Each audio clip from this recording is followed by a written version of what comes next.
Hello students, hope you all are fine and safe. Today we are going to start our next chapter, that is energy. As we will discuss few topics today, so I had given it subtitle as Energy Part 1.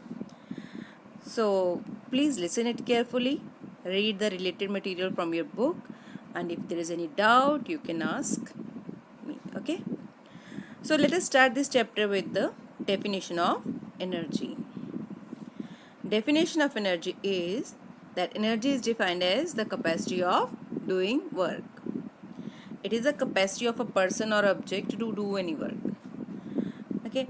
See, if for 400-meter race, when we are selecting students in school, some are just not giving their name. They're saying that we are not able to do, we can't do. Some are giving them the name for the race, and out of those few, 4 or 5 students, one only is getting the first position. Why I'm discussing this thing? See, those persons who rejected at first means they thought that they are having no capacity. They are not able to do means they are having no capacity to run that much race quickly, that much long race quickly. Okay, and other thought that yes they can, but why one only came first? Because he or she is having more ability or more capacity to run fast for 400 meters. Clear? So this capacity or this ability is due to the energy within the person.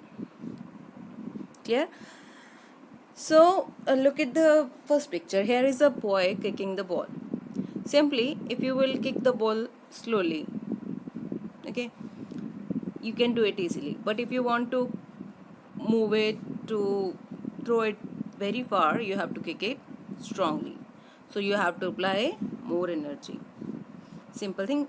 Why I'm discussing this thing? Simply that whatever action we are doing in our life, when we are moving, when we are writing, whatever we are doing, we are using energy stored in our body. In second diagram, you can see a car is running there. It is due to the capacity of its engine that to run, to do work. Okay, that car is moving on the road. And now there is a weightlifter who lifted a heavy weight. Okay, here also it was the capacity of the person, of that lifter, to raise the load. So energy is we are using energy in each and every area of our life. Okay, then what is the relation between work and energy? Now only, as I discussed the example, that if we want to kick a slowly ball, we have to apply less energy. Okay, one thing. And if we want to move it far, we have to apply more energy. One relation is this. And secondly, when you are applying force on the ball, what you are doing? You are doing work. So when you will do work, your energy will decrease. But you are doing work on the ball while kicking, that's why ball will move. So if work is being done on the object, that energy of object increases. Okay, so simple thing, the object which is doing work will lose energy, and the object on which work is done will gain the energy. Clear? Then what is the unit of energy? Simple thing, as energy we are discussing here. I think okay, if we are doing it first, so we are discussing about energy. It is capacity of doing work. What is the unit of work, if you know? Yes, it is joule. But joule is SI unit. Okay, but frequently used units are calorie and kilocalorie. So when we will discuss about energy in our chapter for some numerical, we will use calories and kilocalorie.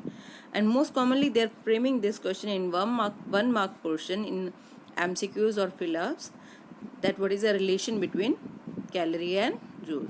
So here is relation that 1 calorie is equal to 4.18 6 joule.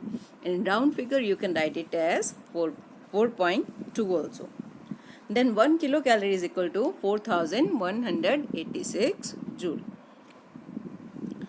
Then how many kinds of energies are there? Actually there are many kind of energies.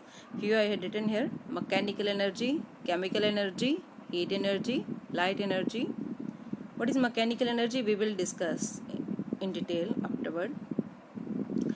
Okay, so chemical also by name only, that energy stored in chemical. Heat energy, which provide heat. Light energy, okay, the energy of light. So these kinds of energies are there. Then, as I said, we will discuss about mechanical energy. What is mechanical energy? It is the energy possessed by an object due to its position or configuration. Configuration means shape of the object, or state of motion, whether it is at rest or motion, or how fast it is moving. So energy possessed by an object due to position, configuration, or state of motion is called mechanical energy. Actually, mechanical energy, it exists in two forms, or we can say it is divided into two types: potential energy and kinetic energy. Now, what is potential energy?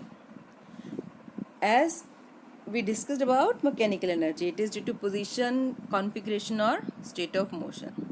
Mechanical energy.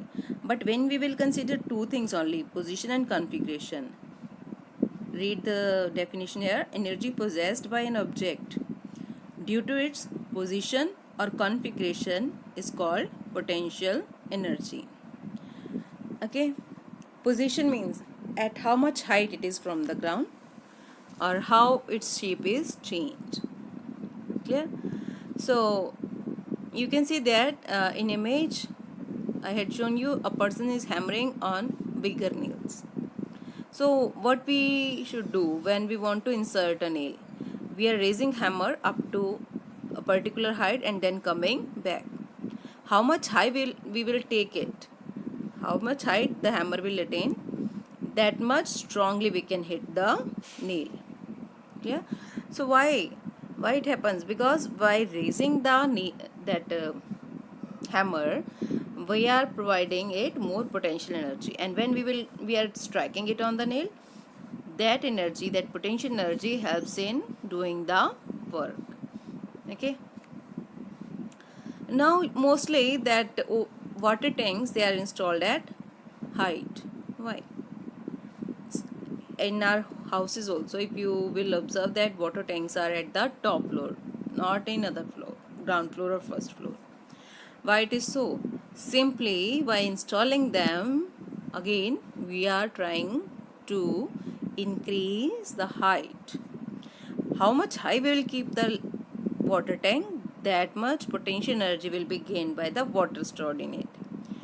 Okay, and that's why more the energy, so more fastly it will come down. As we are talking about due to position here, we are talking about height of the object. This kind of potential energy is specified by the name gravitational potential energy. Same here, you can see that in dams, water is stored behind the dam, as you know. So from certain height water is coming down. It comes with very high speed. Why? Because water was stored at height. More the height, more the potential energy, and more will be the work done. So how to calculate potential energy? There is a simple formula, that potential energy is equal to mgh, where m is mass of the object, g is acceleration due to gravity, and h is height of the object. About mass and h, I think you are knowing already. G, acceleration due to gravity, is new thing, I think, for you. It is a constant value. We are taking it as 9.8, and sometime it will be given as 10 meter per second square also.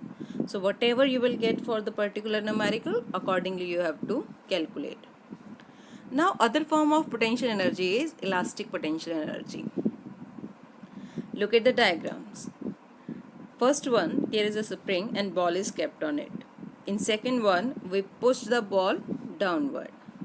We applied force and we pushed the ball downward. When we push the ball downward, we did work on the spring. We lost energy and spring gained energy. Which energy? Elastic potential energy. As you already mentioned, that energy stored by a body due to position or configuration.